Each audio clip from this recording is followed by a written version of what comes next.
quando eu devo fazer a minha cirurgia de face? Essa é uma pergunta bem frequente aqui entre as mulheres maduras que frequentam o meu consultório e a resposta não é tão simples. Então, para isso, eu queria ter um bate-papo sobre envelhecimento facial. Eu sou a doutora Ana Rocha, sou cirurgiã plástica e hoje vamos falar sobre envelhecimento facial. Vamos lá?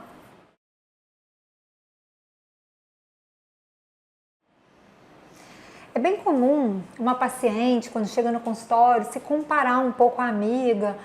Eu tenho 52 anos, a minha amiga tem a mesma idade que eu, ela já fez cirurgia de face, eu preciso, eu não estou me sentindo ainda na hora, ainda não tenho queixa.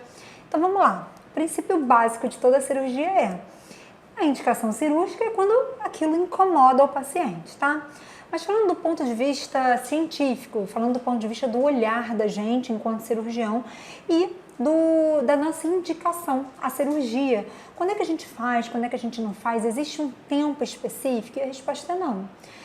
As pessoas são diferentes, o envelhecimento é diferente e ele é multifatorial, né?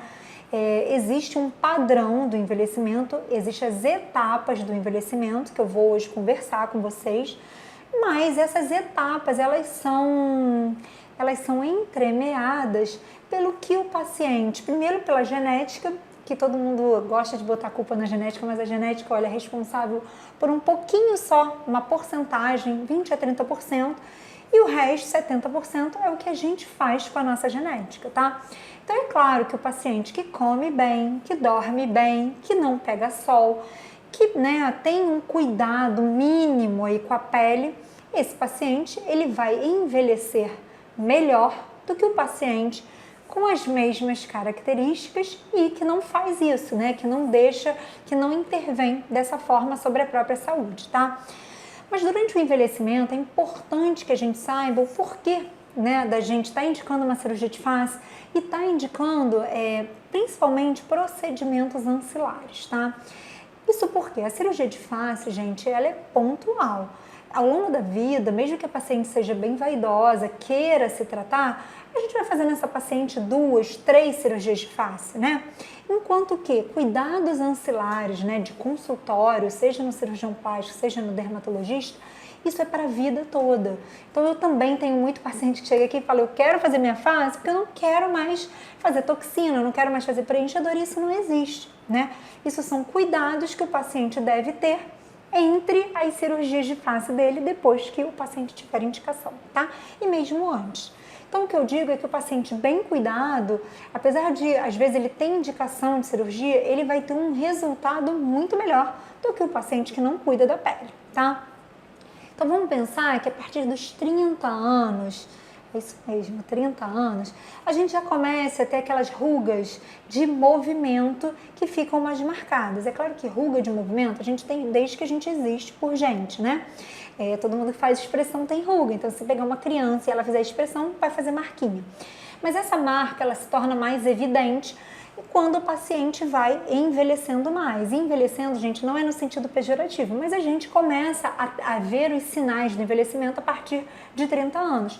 A partir de 30 anos, o colágeno da gente vai baixando e a gente vai sofrendo algumas mudanças no nosso corpo e na nossa face. Então, as primeiras mudanças, né, isso depende de cada um, mas as primeiras mudanças a gente consegue ver em terço superior, que são as ruguinhas de movimento, essas ruguinhas, né, periorbitárias, e essa área aqui. Então, normalmente o paciente começa a ter mais ruga de movimento, ou seja, ruga que só faz quando o paciente movimenta, tanto aqui do lado, quanto aqui em cima, quanto nessa região, que começa a incomodar o paciente. E ele vai começando aos poucos, pela perda, né, pela diminuição da produção do colágeno. E às vezes pela alteração da gordura na face, ele vai notando algumas coisas nessa área. Ele pode notar isso aqui um pouco mais fundo, ou ele pode notar isso aqui um pouquinho mais inchado, depende da conformação do rosto. Então, pacientes que têm o olho mais encovado, ele começa a notar isso aqui um pouquinho mais fundo pela perda da gordura dessa região. Pacientes que têm o olho com isso aqui, essa regiãozinha mais gordinha, ele começa a notar um pouquinho de flacidez nessa área, um pouquinho. Então, para esses pacientes, o que a gente começa a recomendar? A toxina é excelente, né, para começar na faixa dos 30 anos, porque a gente evita, e as pessoas confundem muito toxina, é o Botox é uma das marcas da toxina, mas a toxina tem por objetivo paralisar a musculatura de maneira seletiva, não é para deixar a face congelada, mas de maneira seletiva, para o paciente conseguir mexer, ter expressão, mas diminuir aquelas rugas que começam a causar o incômodo na face do paciente.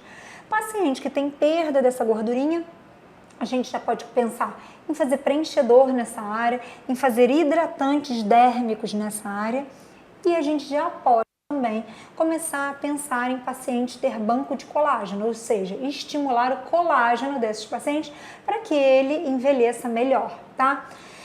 Paciente, nesse sentido, pacientes de pele clara são pacientes que notam, né, as ruguinhas, a perda do tônus da pele de maneira mais precoce. Então, são pacientes que estão mais indicados a gente fazer, né, o uso do bioestimulador, né, ou alguma tecnologia para estimular o uso do colágeno, tá?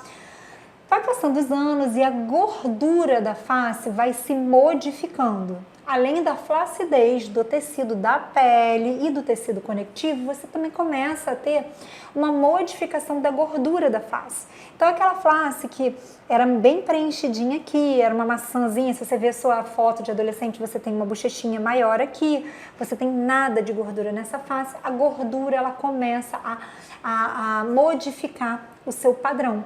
A gente começa a perder gordura nessa área, a nossa composição óssea também, né, ela altera, então as áreas, né, essa área aqui, ela começa a ficar um pouco mais alargada, então a gente começa a perder a estruturação dessa área, essa área aqui começa a ficar um pouquinho mais funda, porque a gente tem, né, um buraquinho nessa área que ele começa a alargar um pouquinho mais, então você tem uma reabsorção óssea que também conta para o envelhecimento, e aí o paciente começa a perder um pouco de gordura em toda essa área e ele começa a ter um discreto acúmulo de gordura nessa região, tá?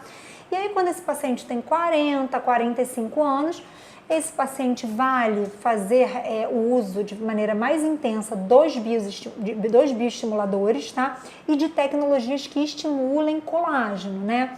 Então ali de maneira mais intensa a gente precisa tratar a pele, tá? Para paciente que precisa repor volume, a gente pode fazer preenchedor para volumizar. Existem pacientes que têm bastante volume na pele. Nesses pacientes a gente lança mão de bioestimulador, de pouco preenchedor só para sustentar algumas áreas, não para volumizar, tá? Porque esse paciente já tem muito volume. E aí a gente começa a usar tecnologias para estimular colágeno, tecnologias para diminuir a flacidez, tá?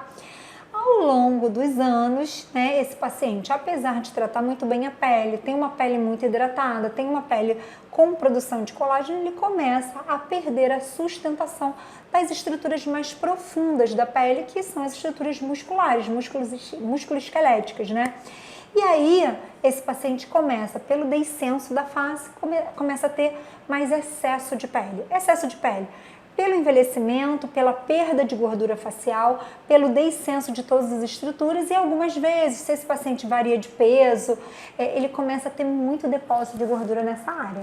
E aí sim, esse paciente com excesso de pele, com gordura nessa área, ele tem indicação de cirurgia de face, tá? Só que a cirurgia de face, como a gente fala, hoje em dia a cirurgia de face, ela trata estruturas profundas, ela não tem por objetivo tratar só a pele, ela tem por objetivo reposicionar estruturas, então a gente lança a mão não apenas de tração de estruturas profundas, como de gordura, lipoenxertia, gordura para repor gordura perdida mesmo, né, para repor volume em áreas perdidas, de gordura para fazer o nanofat, para melhorar a qualidade de pele, diminuir aquelas ritidezinhas fininhas, né, nessa área principalmente que é bem difícil de tratar. A gente pode associar numa cirurgia de face tecnologias como Morpheus, que são tecnologias que melhoram a qualidade de pele, estimulam colágeno e vão dar um viço melhor, mas lembrando que a cirurgia é uma foto. A partir do momento que a gente acabou a cirurgia, aquela pele, aquela paciente continua envelhecendo.